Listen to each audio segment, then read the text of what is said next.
All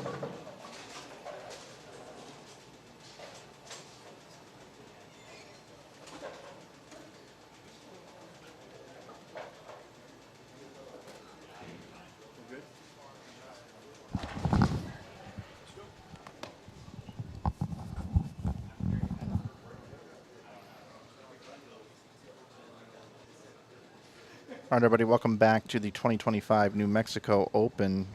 We got a bum stream key. It looked like hasn't happened to me in a couple years, but we got a bad stream key on that new stream that we started, and I bumped it down to 30 frames per second on the 4K. Last match, guys, what happened in the last match? Simo controlled the pocket unbelievably, won the match. He's going to move forward. The young man Knowles had 3 solid 9s on the right lane, 3 flat 10s on the left lane. Simo grabbed an early 4-bagger, grabbed the win.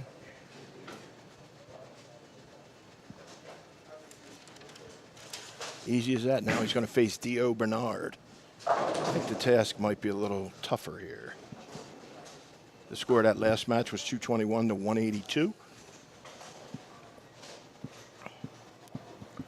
Mike, you made a prediction about 3 hours ago that you thought Simo would be in this position and he had the chance that he could possibly run the ladder. I'm starting to believe you more and more. Yeah, well, we'll see here. I think this is the match. He's got to get over here. Dio and Simo have been the class of this today. I should say today. I would probably go as far as to say that whoever wins this match has a really good chance of winning the tournament. Simonson's already got 1 game under his belt. Got that one over the front. Yeah, that wasn't a good one. Went about 3 feet farther than the other normal ones. See how he got it over the front a little bit, and he missed that early hook that he's been using the whole time. Yeah, he was controlling the pocket really well. His ball was hooking in the right spot earlier, and what I said was I think if he can control the transition that he's creating for himself in the front part of the lane, he's got a shot at running this ladder. Now, on the other side of that, you got Dio. He's the only left-handed bowler here. Good spare from Simon. And he makes it like that so many times. You shoot it to the left of the 1-2, don't you? No, I shoot the same way. I kind of go across it? I shoot the baby split between the 1-6, yeah. Nice. And what I was saying is with Dio, now he's the only left-handed bowler here. If he can get into a rhythm, if he can get comfortable here, I think he's got a good chance of winning this tournament as well. It's nothing against Dallas, but I think once you get in these stepladder events, having a game or 2 under your belt when you get to the title matches, a lot of times seems to be beneficial. The last 2 matches, he's had a tough time getting his ball started early enough. You know, that was firm, I thought. Got behind it. By behind it, I mean, you know, it's not facing up to the pocket quick enough, so it gets in a bad entry angle to the pocket, and that's what happens. Yeah, the ball just has to hook earlier than it did there.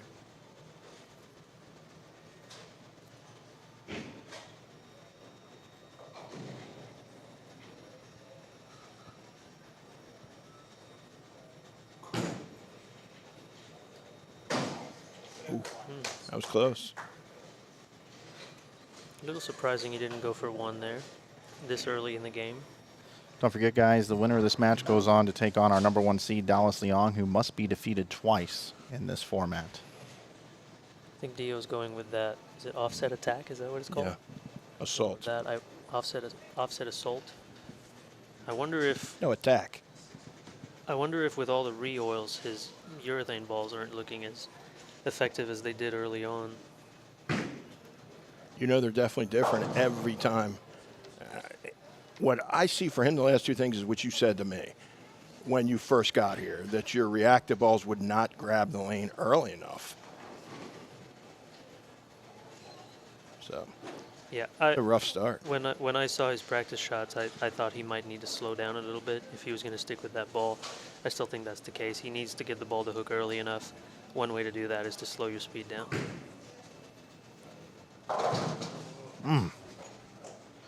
Back-to-back splits for Dio Bernard. He hasn't had a good look for 3 games in a row now. And a fresh and a burn. See the adjustments he's going to make.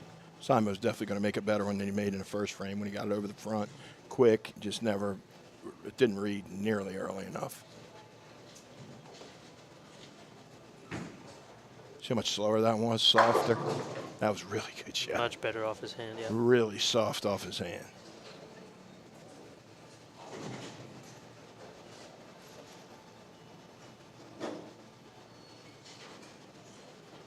Just let that one roll. Yeah.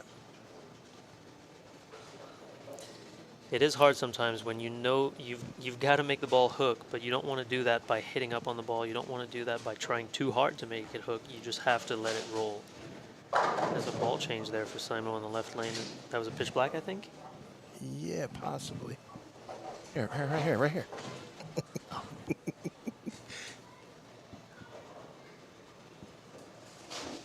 It's either a level or a pitch black.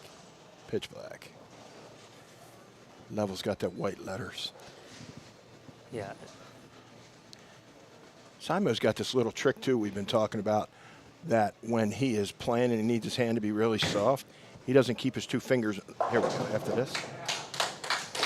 Ball change Trip for Dio. 6. Yeah, he keeps his fingers up in the air so he can't hit up on it. You know, just kind of pops them up in the air, and then he knows he's just going to roll it down his hand. And he doesn't when he has to throw it like this. He's been doing it the whole time. You know how people move their index finger right, left, and Yeah. you curl it. You know, people curl it. Him, he just pops his fingers up in the air, so he can't grab it. All he's doing is rolling it down the finger with his hand, rolling it down his hand with his fingers. Looks like Dio went to the urethane ball. I think that's his only choice. Definitely hooked early. Something that reads earlier.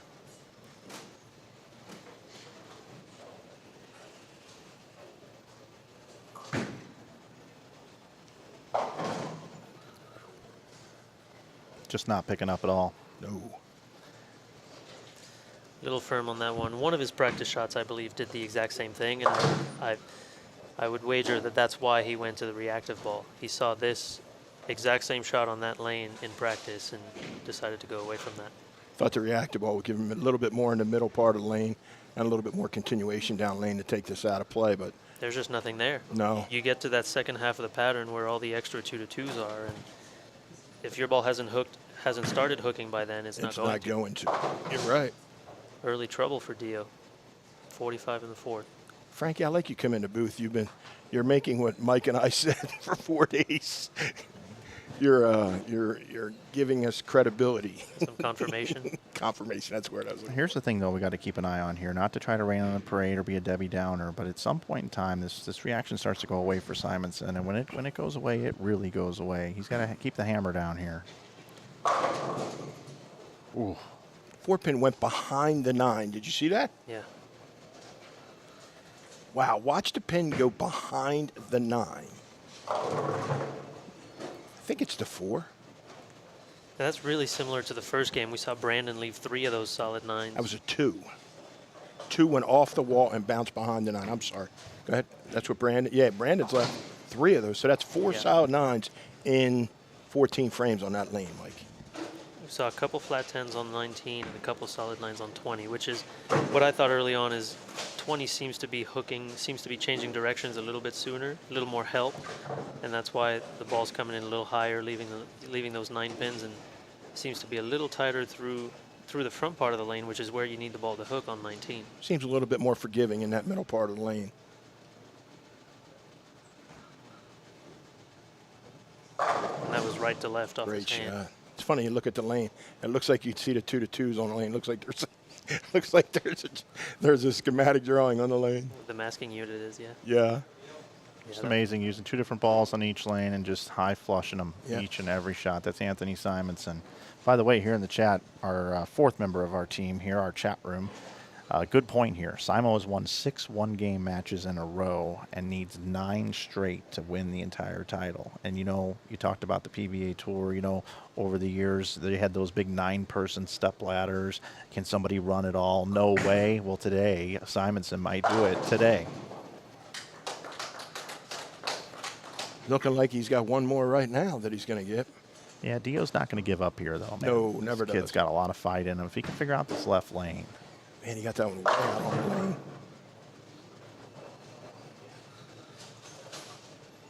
A lot can happen here on this pattern.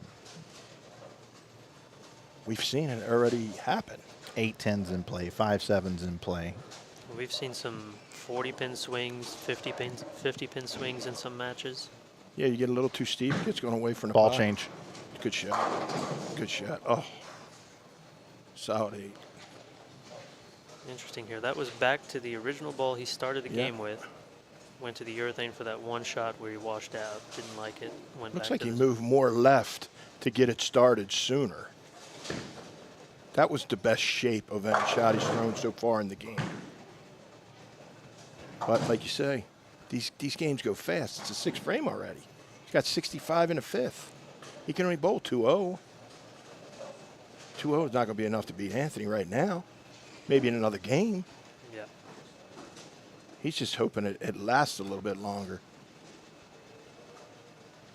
Mike, you're right. It changed for him very quickly.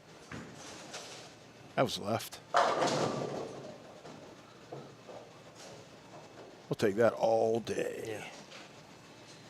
That's almost the worst thing he can leave unless he throws it so bad, like the first frame where he super washed out, where he got it over the front, missed the early part, and got it going away from the pocket. I mean, that's 2 things he did wrong. If I'm Anthony right now, and he knows this, but if I'm him right now, I'm making sure that my misses are left and not right. Yes, sir. And that's how he set the lanes up to do it anyhow. So it's already that way in his mind that, hey, I need to hit that back part of that strip where I threw that plastic ball up, 17, 18, which is right where the pocket is, that if he gets it going that way, he has a little bit of lay in that spot. About the same spot he was. Hasn't moved left at all. Sliding on about, look like about 11, 12. There was some noise that happened further down in the bowling center. He opened up his hips and got it going to the right. Yep. I don't know if the noises distracted him or not. He looks like he hasn't really commented on it. Like, No. He hasn't made any gesture or anything. Might have just been a bad shot. I think he just opened up his hips and got it going to the right. Something's going on with the scoring, too. Shoot it. Nice cover. It's a good spare. Good spare. Keeps him on 2-0 pace, and that's Dio's max. You can tell he's locked in when he doesn't hear those sounds in the background. When he hears those, he's if the score would have been reversed, he might have hurt.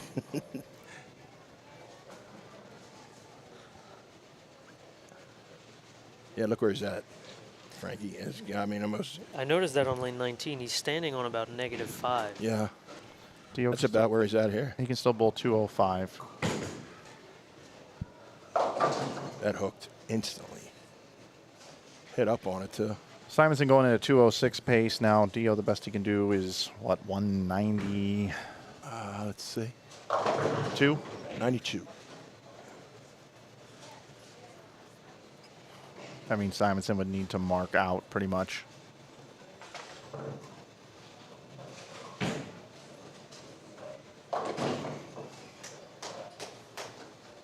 It's had some tough ones. Hard to make 6, 6, and 7.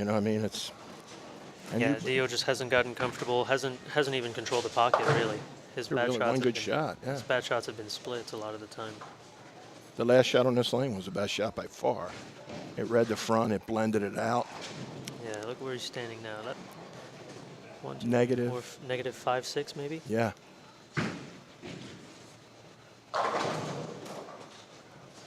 He did. It's funny, and we could talk about it. Is when you get to the bottom and you hit your target, but you don't commit to it, where you kind of miss it a little bit. That's the hit you get, and you get that where it kind of goes forward a little bit, and it won't give that little shape off the back. Happens to, Yeah, the pins know when you're bowling scared. Yep. When you're trying to fit it in there. You've gotta commit to what you're doing. All right, the max score now 181 for Dio Bernard. Anthony Simonson well within that reach there. His magic number is 182 to get to. I think he just brought another ball down to the set tee. And that's a smart move because once he has the game locked I up. would get away from that part of the lane. I don't know if I get away from that part of the lane, but I would try some other equipment just in case something does go away. He's got the pitch black he can go to on this lane as well. He's already thrown 2 different. That was still that Ion Max. That looked like he threw it a little further down the lane. Couple feet of loft, maybe. Let's face it, with this oil pattern, with so much oil down lane and gutter to gutter down lane, plus all the balls traveling down the lane, pushing the oil down the lane, it getting tighter and tighter, it makes for a very interesting transition throughout even just a small step ladder like this. Dallas Leong is going to come over here, and he's going to be playing the outside part of the lane. He's going to be playing somewhere around Simonson, and Simonson's going to have to beat him in 2 games. The whole key for Dallas is whether his ball is going to, see the middle part of the lane. Like on the burn that he just bowled, he told me, I asked him afterwards, he said he couldn't have thrown more than a triple. But he does have 2 opportunities to win. The key is how tight are they down lane right now. You'll find out when Dallas throws his practice shots. And here's something to consider. Simonson switched to that pitch black, I believe was in the 5th frame on the left lane only. He knows Dallas is coming. He knows Dallas is going to be in the same part of the lane. Simonson was setting himself up in practice with the spare ball down the middle.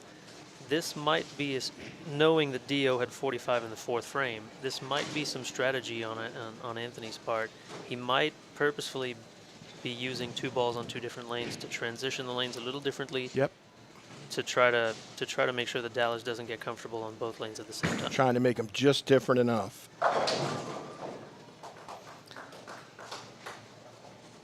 Because you notice he hasn't even tried the urethane ball on the right lane. And that's how Anthony thinks. You're right. So now he's got plastic here and he's got urethane to the right. Dallas, he's thinking he can get Dallas's ball not to hit there and he can't get a double. He bowls 220 2 times in a row, winner.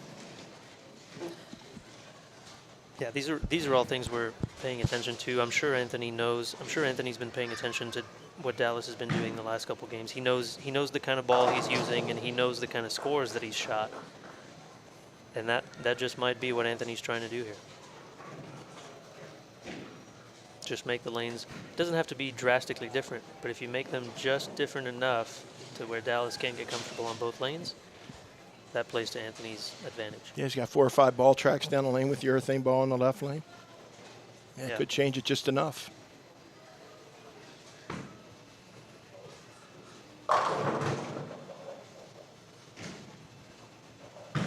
Dio never got comfortable.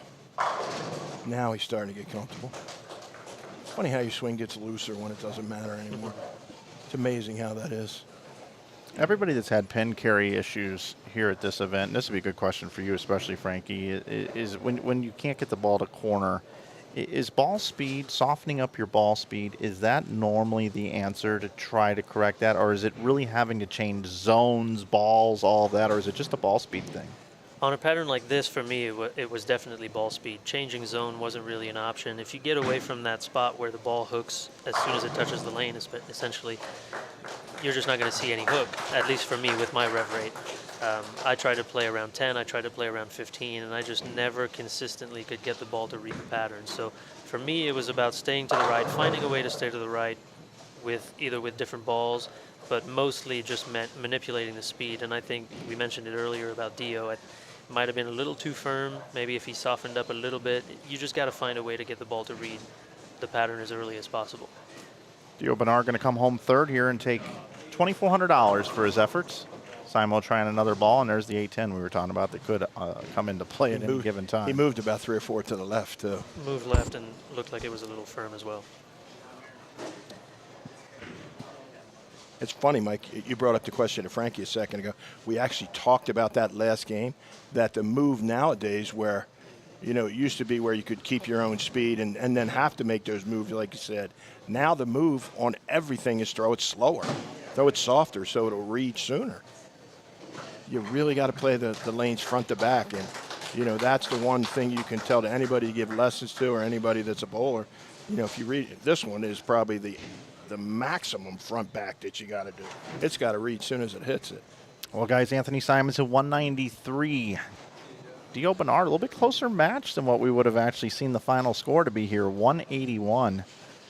Coming up next, we got Dallas Leong moving over as our number 1 seed. He'll have to be defeated twice by Anthony Simonson here at the New Mexico Open.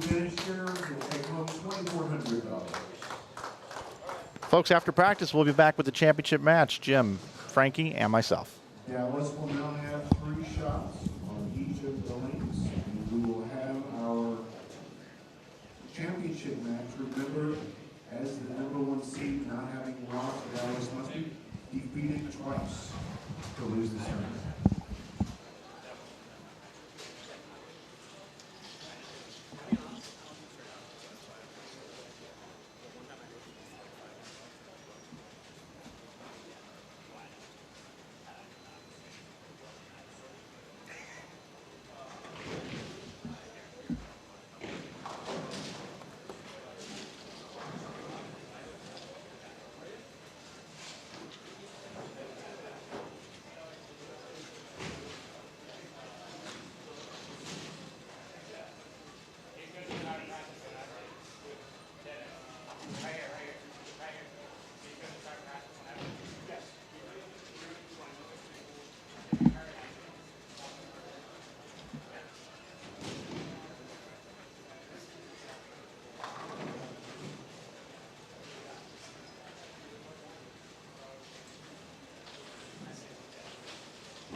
All right, everybody, looks like practice is over here. We're getting ready to start our championship match here. Remember, Dallas Leong has to be defeated twice against Anthony Simonson.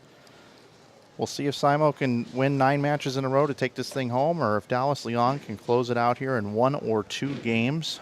Dallas is your #1 seed for a reason. He's made it all the way through the winner's bracket. He's the only player not to lose here. at this year's event. Dallas going to get started here on the left lane.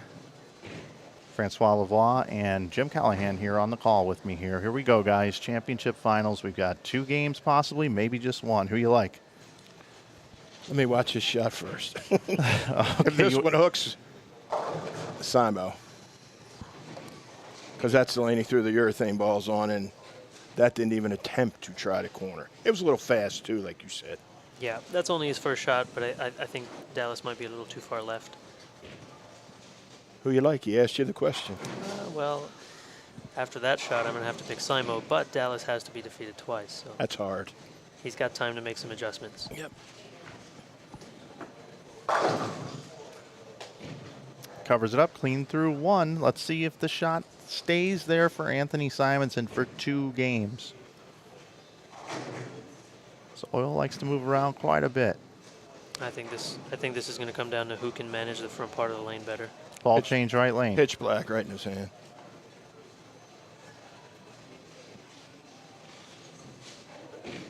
He has not thrown this ball on this lane, correct? No. Just on his fill shot in the 10th frame. Yep, that's it. No, he threw the cove on the fill and played 10. Remember he missed right? The first shot, he left the 8-10. Oh, that's right. Threw Yeah, the yeah. pitch black on Yeah, the yeah, spare. that's the right. spare.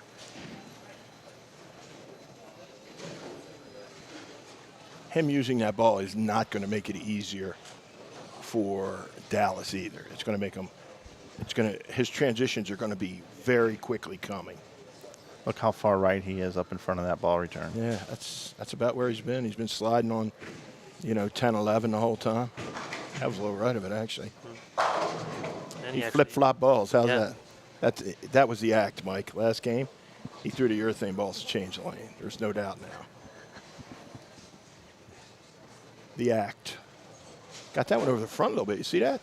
Yeah. But his hand is so forward, and his speed is impeccable. See if Dallas can get his ball to go through the pins. That's been the last 3 matches we watched. That's been the key. To me, the key is whether Dallas can get more than a triple in these next 2 matches. An early double from Simonson just forces Dallas to try to settle in a little bit quicker, and that's not always easy to do when you've been waiting this whole time to come on. That started up pretty good. Still went a little forward on the back. Yeah. But that's the lane that was reactive 98% of the time. This other lane is going to be a little slower. That's still firm, I think, and not. I think he could be 2 or 3 right with his feet off of that. Yeah, that ball deflected after it hit the pocket. Yeah, still going left to right too much in the front. Kind of what this guy's been doing, though, all day. Yeah. He's been a hair straighter on some of the pairs. Like over here when he bowled, he was really trying to get his ball to get started. But yeah, most of the time he's been 6-7 to 3-ish, just like Mike said. One game he went double, 8-10 sheet.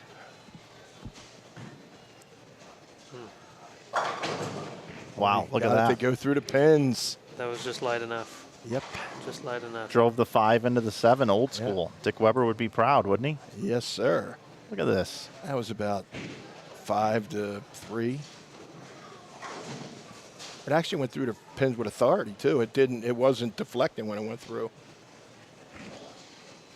That means he matched up better. That ball speed was better, He got it into a roll quicker. Let's put it this way. With Dallas's rev rate and the way he's got to play the lanes, he's got to be almost perfect every shot. Just goes to show how good he's bowling. Ah, there's a mistake.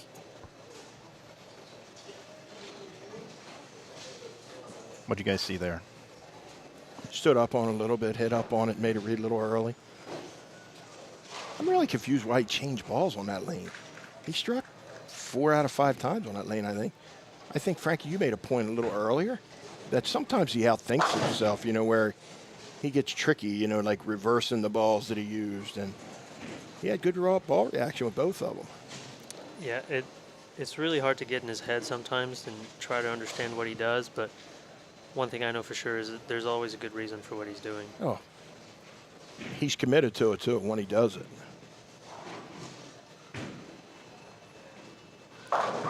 Starting to hook a little early. There's open. Good call, Michael. Starting to change a little bit.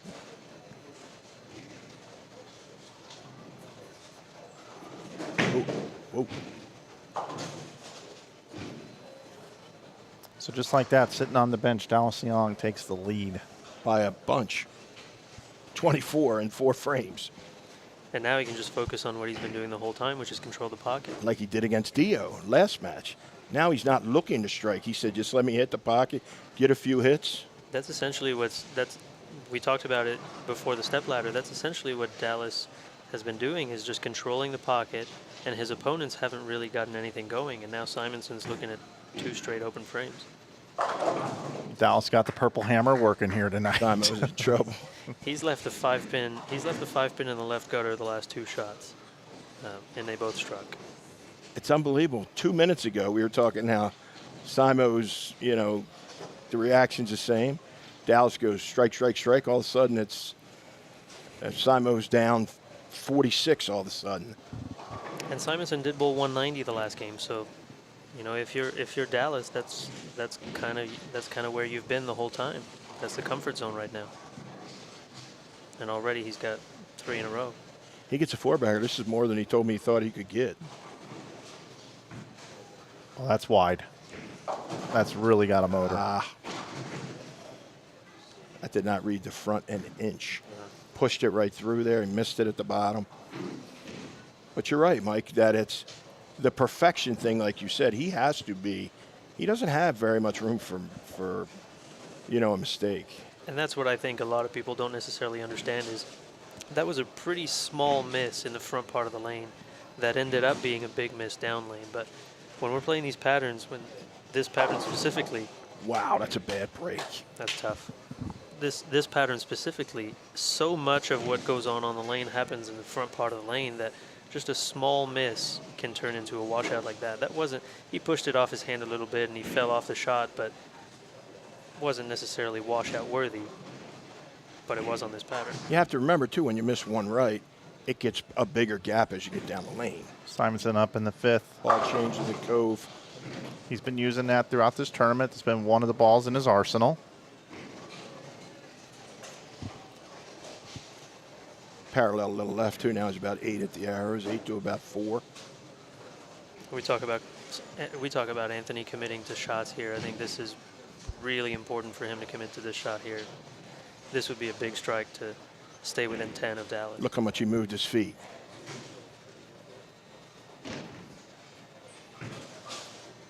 He got a handful of that one, too. He made that one hook. That's his wheelhouse right there. Yeah, moved about a zone left on that one. Yep. Slowed down a little bit, it looked like. Just really letting the ball read the front part of the lane as forward as he can be. Yep. Didn't fight the pattern. He let the pattern do the work. And the light hits have been in play. This bowling center doesn't hate light hits. That's something we look at when we bowl, is how many times does a light hit strike, how many times does a high flush hit strike, and it's kind of hard to say, but if your ball motion is right, the light hits strike a good amount of the time. That was almost 5-7 again. Left just a 7. All of a sudden, it's back to an 11-pin match. Stood up on that one a little bit. Didn't quite roll it as early in the front. And But that's nitpicking, like you said, that's Very such much. a small thing. You know what I mean? that's where Dallas has been all day. Yeah, that's if you could say anything wrong. Yeah, I mean, it was good enough where it could have struck. There's no doubt about it. Guys, max scores here. Dallas can bowl 245. Simo can bowl 244. Long way from done.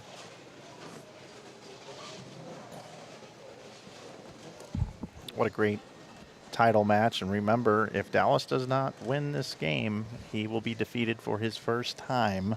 This is a true double elimination tournament. We would have another game immediately following.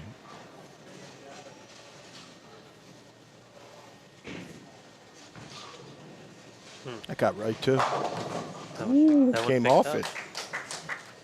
Came off it. See the look on his face with that one? I didn't think that was going to pick up. I didn't either.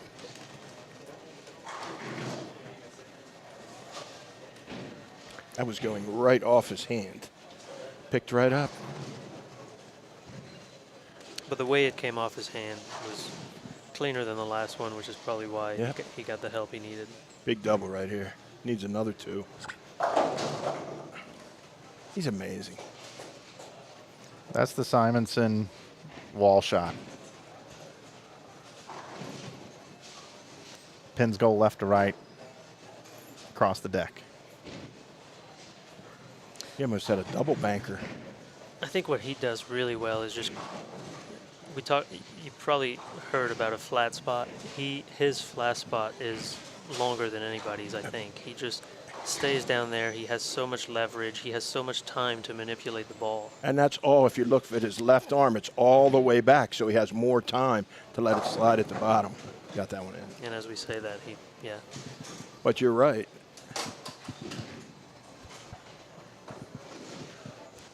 Right there, he has his arm. And Ryan Barnes is getting close to, what he does. Obviously, he's emulated exactly how Simo bowls. The longer you can get that arm, the longer time you have the ball to be parallel to the floor. Ooh. Thought he missed it again. That one almost got a little bit past it, but you know what? He got it, so all good in the hood. All right, so 143, 163, 193. That's a 223 max score up there for Anthony Simonson. Dallas Leon can still bowl 245. Big double. Dallas going at a 205 pace. Simonson going at a 203 pace. Yep. We come up with pace by just adding 20 per frame. Dallas likes the right lane. Definitely reads earlier on that lane. Fell off a little off balance.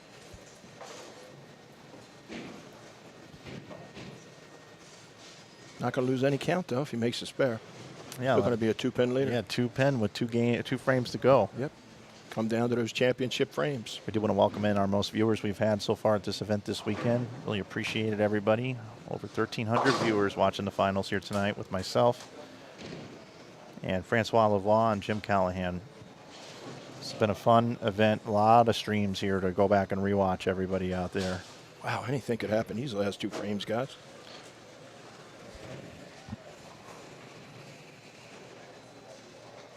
Now the key is Dallas going to say, hey, I got a little bit to the right and it sucked up last time? Or is he going to go back to what he was doing and keep it in front of him? I hope he continues to keep it in front of him. Because I think that was a fairy tale, that one getting to the right and coming off of there.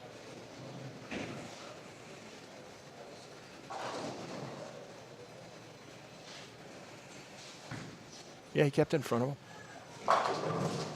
Ringing 10. Wow. You haven't seen too many ring 10s from Dallas. Nope. They've been the half pocket, flat 10s, flat 7s. You made an interesting point last time. When he falls a little bit off the right, it seems to go to the pocket very well. I think it's just the way it comes off his hand, just a little bit differently when he falls off of it. It gets it going a little bit earlier. Yep. And in this case, it's not a bad thing. Simo has ball in hand now. It's a dangerous man to have ball in hand. Good frame by Dallas there, though. 214 the max right now for Dallas. Here goes Simo. We can get to 223.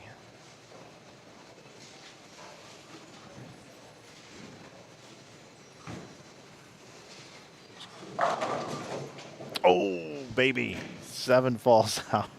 Something's wrong with his arm. I think he got his finger. He got this finger. I think he was shaking. He was looking down at it.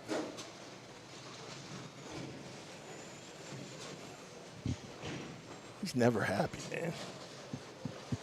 He is never happy.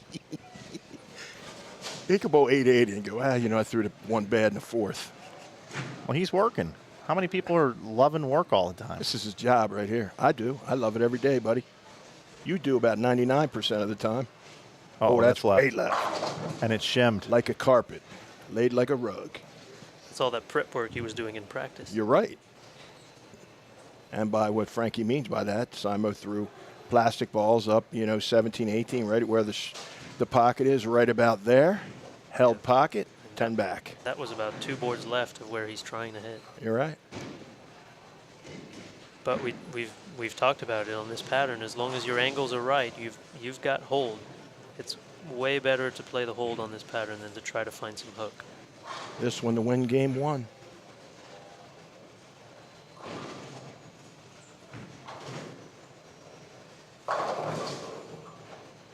And he leaves the 7.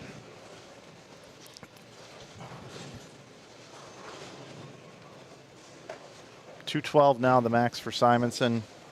Dallas Leon can step up in the 10th frame and is going to need a double and 9.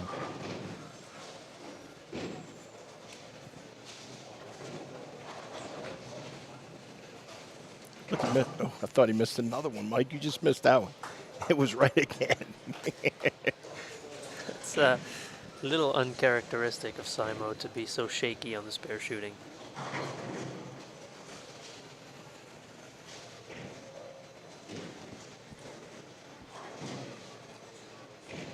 Dallas has 2 out of 4 strikes on this lane. Well, here we go. He's got to have the double here. This lane does hook a little bit more for him. His ball does read a little bit better on this lane. Got a hook. It did. That's not hooking on the left lane. You think that was going to hook, Frankie? I did not. I thought it had a chance. He was aggressive at least. He 4-7'd on that fell one off last a little time. bit, yeah. He found a little bit of hook last time. Here we go. Yeah, he got, in my opinion, he got away with that one. If I'm him right now, I'm just focused on staying balanced at the line, getting through the ball the way I want to. And then hope it gets all 10. That's all you can do. Stick in those process.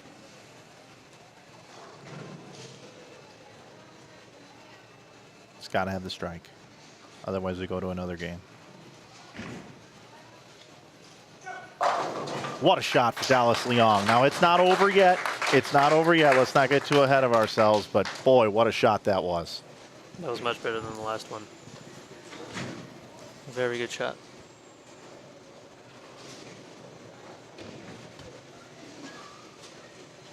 He's undefeated today. Will he stay undefeated? Needs 9.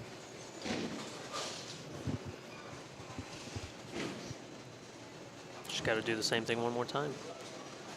Get through the ball the way you want to. Commit to your shot. 8 is in play here.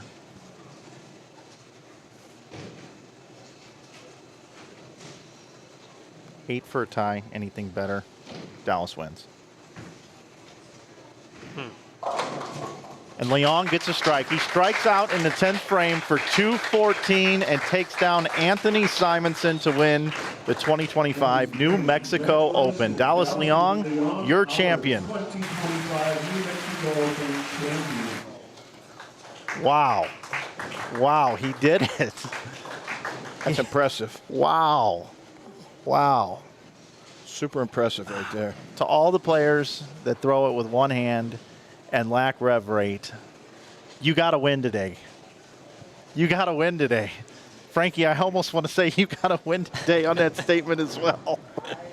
Yeah, I won't count myself in that statement. It doesn't feel like a win for me, but I'm Okay. happy for Dallas. I'm happy for Dallas. It looked like he kept it in a little bit more. He just wanted to hit the pocket on the last shot. But he threw the second one in the 10th was really, really good, so he deserves the win today. He controlled the pocket the best out of anybody, I think, and well deserved for Dallas. Let's turn over to in-house announcements, guys. Thanks so much for being here in the finals with me. I am going to interview our champion here in a moment right here in the booth, but I thank you guys both for being here. Mike Faden.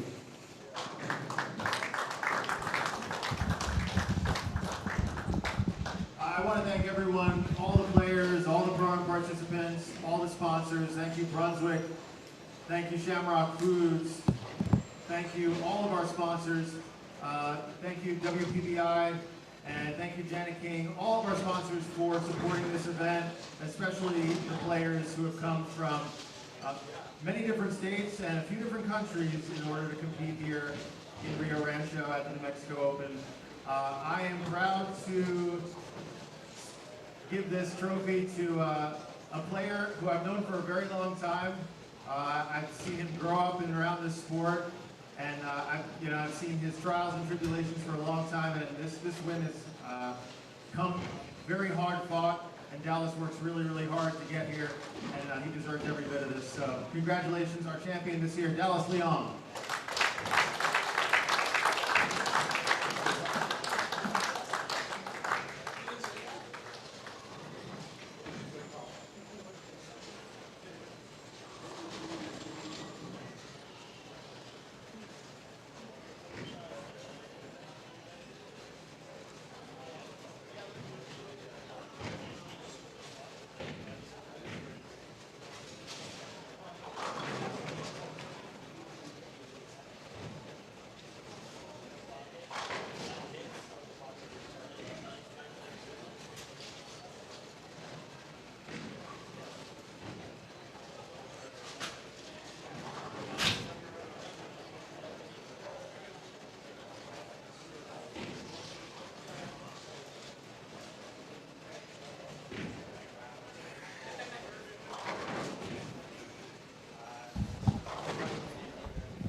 Folks, I'm going to have Dallas Leon come into the booth here momentarily for a quick interview.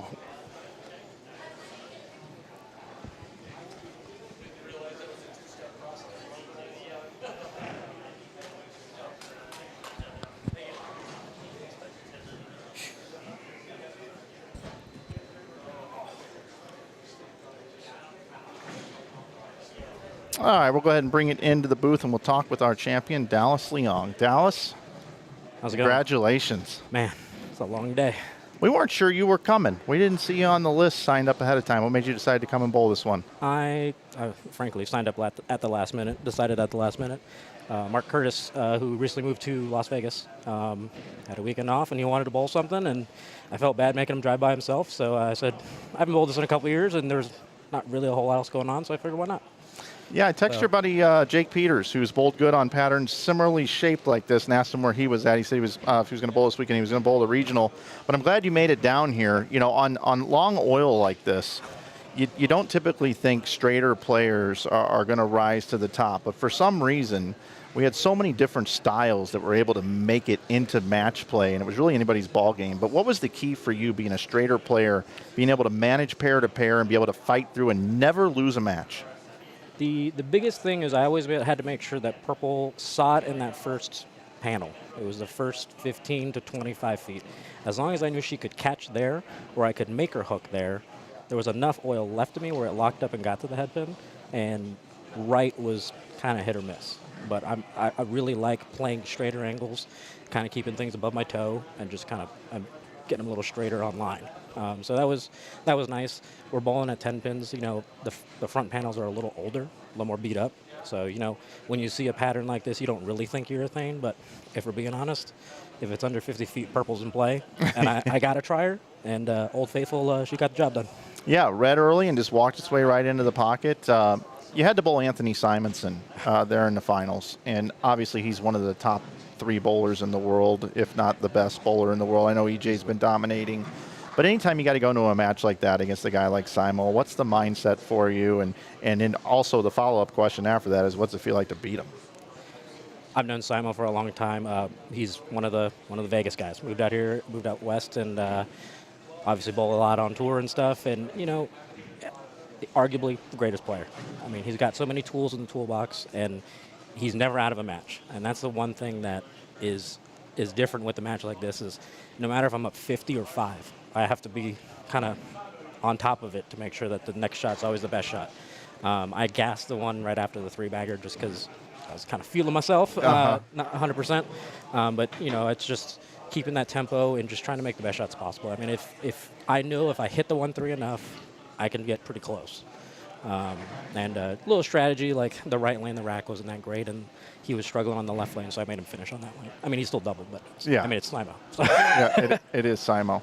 Out of all the events that you've bowled and that you've won or that you've finished in a high performance, where does this one set for you? Oh, arguably one of the top. Between you and me, I don't win very much, so I always feel like I can be in contention. I can make the step ladder. I can make a match. I don't win very often, so a feeling like this, all the grinding, all the practice, all the traveling, you know, it really pays off. All my sponsors, Brunswick, Zella Gear, Vice, Copperfield Bowl, like all this stuff, just it means so much that people support me, and I'm able to perform like this. How about a Brunswick guy wins a tournament presented by Brunswick today? I know. That's trying to keep it within the brand. Throwing the best Brunswick ball we got. Yeah, you did that today. I looked down the sidewall here, and there's a bunch of different panels there. And those panels, your buddy's in the shot. Those panels down the side show all the champions. Francois won the last 2 years. Cortez Shank, who you've competed against around Vegas, obviously, as well. Chris Barnes has won this event. Lonnie Wallachek. I mean, the list goes on and on. Andrew Kane, Vern Peterson. Yeah, Chris Clark. To be listed with those names. Surreal. I mean, if we're being honest, it still hasn't really sunk in. I put a lot of mental focus into that double in the 10th, and I'm still kind of riding that high. But that's one of the things I kind of tailor my game towards is a guy like Frankie. You know, we don't have the highest rev rate, so I have to be a little more accurate. I have to make all my spares. You know, those things, and that's one of the things that Jake's really helped me with is, you know, how to develop to get to that next level of okay, you've made the cut, so now let's try and win some matches, keep things close. You know, even if you're out of it, you know, try and find something that gets you a little closer. That was the way I felt with Noah. I mean, I was dead to rights in 17 frames, and I was like, I mean, the only thing that I can do is if he gives me a window, I have to just perform at my best. And I made a gutsy ball change, and it paid off. Well, Dallas, you've won an Inside Bowling event now. We're getting ready to celebrate 100,000 subscribers soon. We're going to make a T-shirt that has all the events that we've streamed. The New Mexico Open is going to be one of those. We plan on coming back for multiple years to come with Mike Fagan and the rest of the crew here. They've done a fantastic job. Yes. We hope you continue to bowl and you try to defend your title next year, and maybe you can win a couple in a row like Francois Lavoie did. I will tell you, too, on behalf of Fagan, he's put a lot of time and effort in this place. It looks great. You know, it's, you know, not... It was getting old. There was a little wear and tear on the place, and I can tell, you can see it. I mean, he's putting time and the effort into, so I think it's pretty cool what they're doing here, and I'll be back. Awesome, man. Congratulations again. That's Dallas Leong. You're champion here this year, everybody. What a moment here for Dallas Leong. Doubled in the 10th and went ahead and just said, you know what, I'm just going to strike out in the 10th and win by 2 to take down one of the best players in the world. That's going to do it for our stream here, everybody. Thanks for hanging in there with us throughout everything here. And we're looking forward to our next event coming up in Waterloo, Iowa, coming up in September. Make sure you check out InsideBowling.com for all of our upcoming live streams. Click on the live streaming link at the top of our website. If you'd like to support what we do here, you can subscribe to this channel and like this video. And you can also support our merch store over at InsideBowling.com. Using coupon code YouTube, you'll save 15%. And we still got $19 T-shirts good through Wednesday. I want to thank Mike Fagan for giving me the call to see if I would be willing to come out and be part of this event, and to Dennis Hacker for answering my call and saying that he would come out and be the tournament director representing Inside Bowling. It's been a tremendous time here. I want to thank Rob, general manager.